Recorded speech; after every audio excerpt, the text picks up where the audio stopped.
हमने और आपने सबने देखा कि इन 2 वर्षों में सरकार के सामने बहुत चुनौतियां भी रही। अलग अलग तरह की चुनौतियां थी। आर्थिक क्षेत्र में चुनौती थी। आपदा अपने आप में एक नेचुरल क्लाइमेटी बारिश की वजह से बहुत बड़ी आपदा रही। वो अपने आप में बहुत बड़ी चुनौती हिमाचल प्रदेश के लिए रही। हमारे प्रदेश के इतिहास में पहली बार ऐसा नुकसान हुआ। उसके बाद एक और आप देखें कि राजनीतिक आपदा जो हिमाचल प्रदेश में आई, वो भी अपने आप में पहली बार ऐसा हुआ कि प्रदेश के लोगों द्वारा लोकतंत्र के जरिए चुनी हुई सरकार को गिराने का प्रयास जिस तरह से किया गया, वो अपने आप में बहुत बड़ी चुनौती थी। उसमें कुछ लोग ऐसे भी थे जो कांग्रेस पार्टी के चुने हुए विधायक थे, उनकी अपनी महत्वाकांक्षा थी। उन लोगों ने भाजपा के साथ मिलकर प्रदेश की चुनी हुई सरकार को कमजोर करने के अलावा गिराने का पूरा प्रयास किया। वो अपने आप में तीसरी बड़ी चुनौती थी। इन सभी चुनौतियों को दूर करते हुए, पार करते हुए, प्रदेश के लोगों के आशीर्वाद से 2 साल का कार्यकाल हमारी सरकार का, मुख्यमंत्री जी का, मैं ये कहता हूं कि इन परिस्थितियों के बावजूद बहुत अच्छा और सराहनीय रहा। 2 वर्षों में जो पहले 2 वर्षों में जो बजट पेश किए हमारी सरकार ने, उसमें साफ तौर पे इस चीज पे फोकस रखा गया कि हिमाचल प्रदेश के अंदर आने वाले समय के लिए विकास की दृष्टि से और दूसरे तरह से प्रदेश को किस तरह की पटरी पे आगे बढ़ाना है। बार बार मुख्यमंत्री जी इसका जिक्र करते थे कि व्यवस्थाएं हैं जो बनी हुई है, कई वर्षों से चल रही है, हर क्षेत्र में उन व्यवस्थाओं से हट के काम करने की आवश्यकता है, और उसी नजरिए से काम किया, योजनाएं बनाई और बजट पेश किए।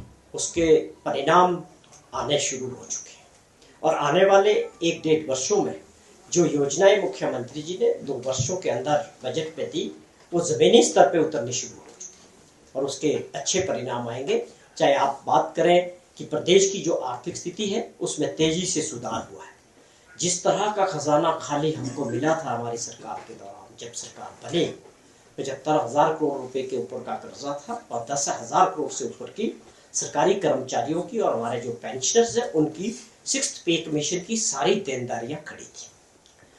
हमारे सरकार ने इन चीजों को पार पाते हुए और प्रदेश को कई क्षेत्रों में आगे बढ़ाने का प्रयास किया। आप एजुकेशन की बात करें तो Rajiv Gandhi day boarding schools अपने आप में, इस सरकारी स्कूल में पढ़ने वाले बच्चे, एक उनके अंदर एक कॉम्प्लेक्स रहता है कि वो जो इंग्लिश मीडियम स्कूल, प्राइवेट जो स्कूल्स हैं या कॉन्वेंट स्कूल्स हैं, उनके मुकाबले अपने आप को कम ना समझें।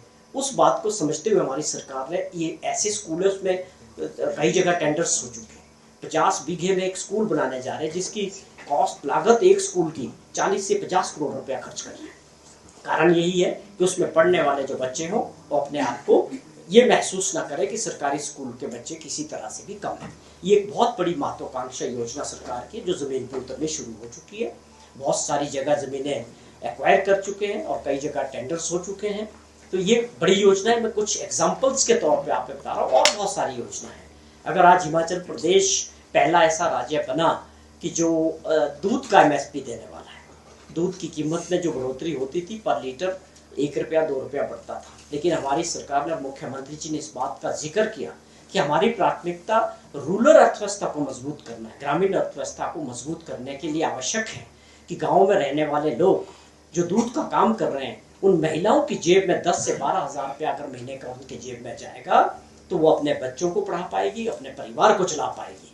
तो आप समझें कि 10 रुपये लीटर और भैंस के दूध में 15 रुपये लीटर की जो बढ़ोतरी की, उसके परिणाम ये है कि आप जो हम हिम फैट के जरिए, मिल्क फैट के जरिए सॉरी, जो दूध एक्वायर करते हैं, लोगों का जो खरीदते हैं, उसमें बहुत बड़ा इजाफा हुआ है।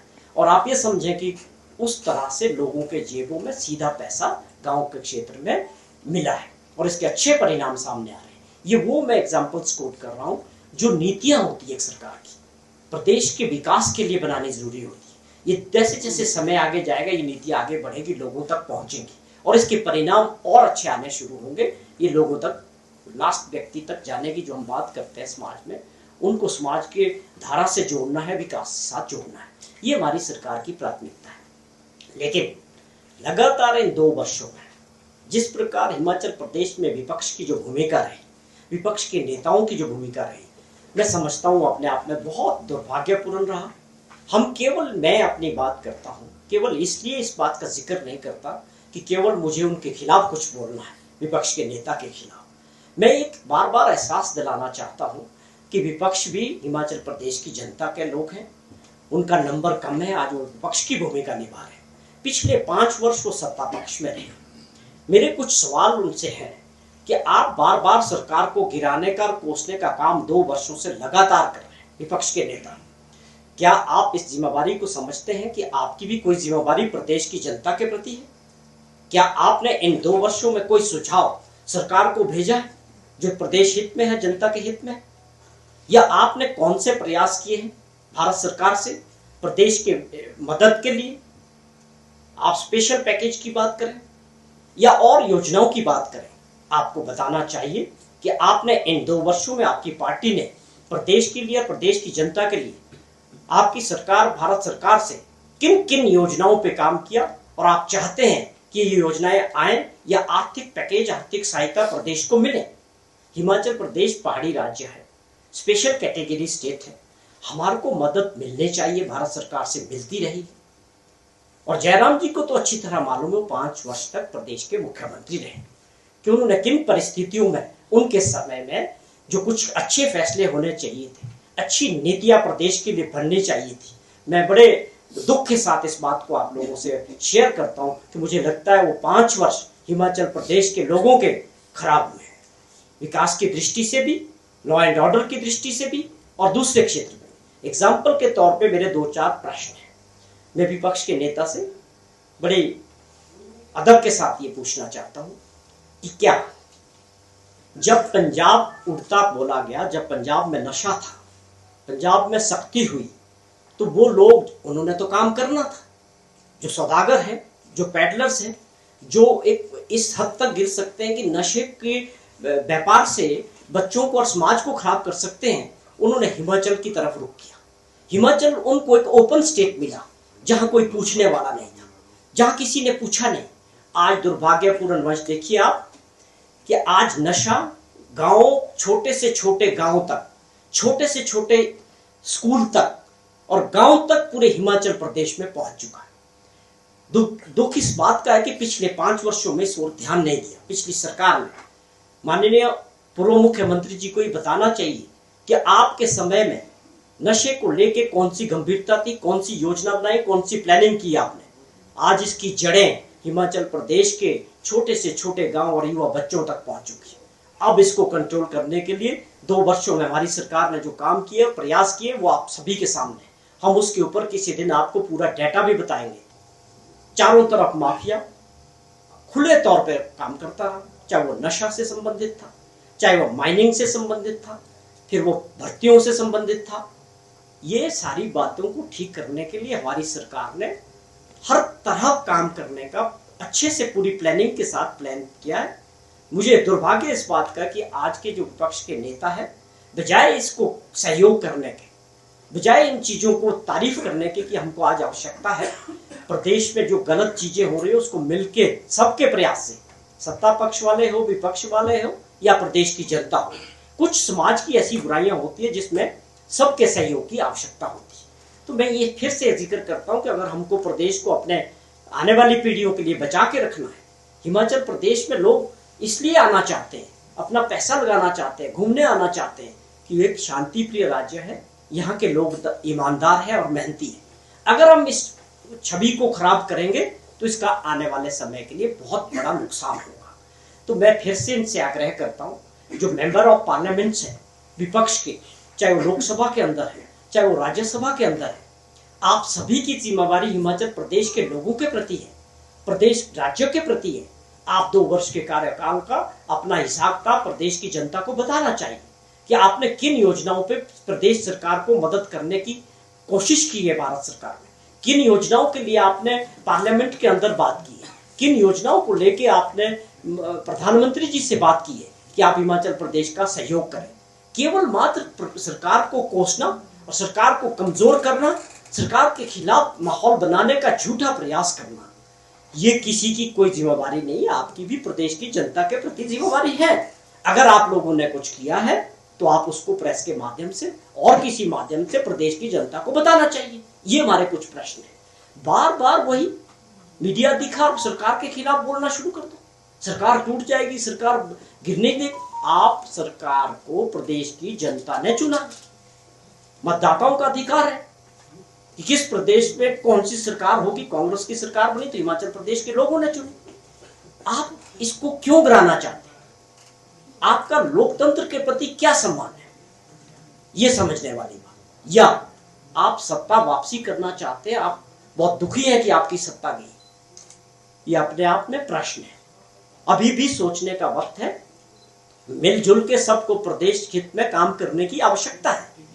कोई आदमी विपक्ष में बैठने का मतलब ये नहीं है कि आपको केवल सरकार को कोसने का लाइसेंस मिला है। आप एक सकारात्मक भूमिका निभाएं, जहां पर हमको आपका सुझाव ठीक होगा उस पर अमल भी करेंगे। मुख्यमंत्री जी ने इसका जिक्र भी किया कि आपके सुझाव प्रदेश हित में होंगे, सकारात्मक होंगे और उन सुझावों पे अमल किया जाए। लेकिन दुर्भाग्यपूर्ण वंश ऐसा कोई 2 वर्ष में ना कोई सुझाव आया है, ना आपकी मंशा लगती है। मंशा बड़ी साफ दिखती है कि भाई सरकार को गिराना है। अब उसका जवाब तो प्रदेश की जनता देगी कि आगे कौन कंटिन्यू करेगा, वो किसको अपना आशीर्वाद देगी।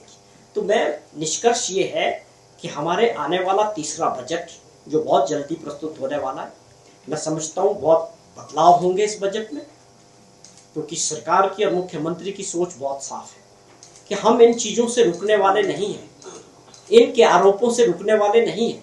व्यवस्थाओं को बदलना पड़ेगा और वो समय की आवश्यकता है। और उस एक और झलक तीसरे बजट में दिखेगी कि लोगों के लिए, प्रदेश के गांव में रहने वाले हर वर्ग के लिए ये प्रदेश सरकार इस बजट में कुछ लाने वाली है। और मैं समझता हूँ कि ये आने वाले समय के लिए जो बार बार मुख्यमंत्री जी जिक्र करते हैं कि हमारी जो अर्थव्यवस्था है 2027 तक वो बहुत मजबूत होगी। और कोई शक नहीं है कि 2032 तक हिमाचल प्रदेश के छोटा राज्य होने के बावजूद भी बड़ी पंक्ति के राज्यों से भी आगे खड़ा होगा। लेकिन इसके लिए सभी के सहयोग की, चाहे वो कर्मचारी है, चाहे वो प्रदेश जनता है, चाहे सत्ता पक्ष है, चाहे विपक्ष है, इस सबको बुराइयों पे काम करने की आवश्यकता है। इस वक्त हिमाचल प्रदेश के अस्तित्व का सवाल है। जिस प्रकार हम नशे की चपेट में हमारी नई पीढ़ी जा रही है, ये एक ऐसी समाज की बुराई है कि हम सब लोगों को मिलके, चाहे मीडिया के हमारे बंधु हैं, सबको अपना समाज के प्रति काम और दायित्व निभाना पड़ेगा। नरेश जी, विपक्ष जब सत्ता में थी उन्होंने भी नशे को रोकने के लिए टास्क फोर्स बनाई और 3 स्टेट्स के साथ जो है वो कमेटी का भी गठन किया गया। अब इस सरकार में भी टास्क फोर्स बनी है, लेकिन बॉर्डर्स के माध्यम से जो नशा आ रहा है उसको रोकने के लिए किस तरह के प्रावधान है? और पुलिस कर्मचारी भी नशे के साथ पकड़ा गया था, तो क्या लगता है पुलिस की मिलीभगत से ये नशा कारोबार आगे बढ़ रहा है? देखिए, सवाल ये है कि टास्क फोर्स बनाने से केवल हम पुलिस विभाग पे इसको छोड़ दें कि केवल पुलिस से ही अब ये रुकेगा। मैंने जैसे जिक्र किया कि ये इसकी जड़ें बहुत गहरी हो चुकी हैं। मैं अपने क्षेत्र की बात करूं कि कोटखाई, जुब्बल और रोडू के ऐसे ऐसे गांव तक पहुंच चुका जहां आप कल्पना भी नहीं कर सकते। वहां पर इसके बच्चे इसकी चपेट में आ चुके हैं। छोटे छोटे पैडलर्स इसमें इन्वॉल्व हो चुके हैं। उनको नशे की लत डाल के उन्हीं से ये बिजनेस करवाया जा रहा है। इसके पीछे जो बड़े लोग हैं, जो करोड़ों अरबों रुपया कमा रहे हैं, जो चैन है, उस पर काम करने की आवश्यकता है। पुलिस अपना काम कर रही है, उसमें हमने तेजी लाई है, टास्क फोर्स भी बनाई है। और इसके अलावा भी हमारी बहुत बड़ी योजना है। हम बार बार हर क्षेत्र, हर प्लेटफॉर्म से माननीय मुख्यमंत्री जी, हमारी सरकार इसका जिक्र करती है कि समाज के अंदर एक सोच पैदा करने की आवश्यकता है। सबके सहयोग से ये हो पाएगा। उसमें बच्चों के पेरेंट्स भी है, उसमें स्कूल्स भी है, उसमें एनजीओज भी है, मीडिया का बहुत बड़ा रोल है, पुलिस का अपना रोल है। या हम रिहेबिलिटेशन सेंटर्स बना रहे हैं, हाई क्लास सेंटर्स बना रहे हैं। हमारी बहुत बड़ी योजना है। और आप ये समझें कि हम केवल इसको इसलिए नहीं कर रहे कि हमको कुछ दिखाना है। हम बड़ी गंभीरता से और ईमानदारी से नशे को रोकने के लिए, हिमाचल प्रदेश को बचाने के लिए काम करना चाह रहे हैं। हिमाचल प्रदेश आने वाले 1-2 वर्ष में नशा मुक्त जो है राज्य बनाना है। ये केवल स्टेटमेंट्स के लिए नहीं है, हमारी सरकार की ये गंभीरता है। और ना ही कोई इसको करके हम कोई किसी पे एहसान कर रहे हैं। ये मुख्यमंत्री जी और हमारी सरकार चाहती है कि जो सबसे बड़ी बुराई आने वाली पीढ़ी के लिए है, इसको हमको सबको मिल के लड़ना पड़ेगा, तब इसके परिणाम सामने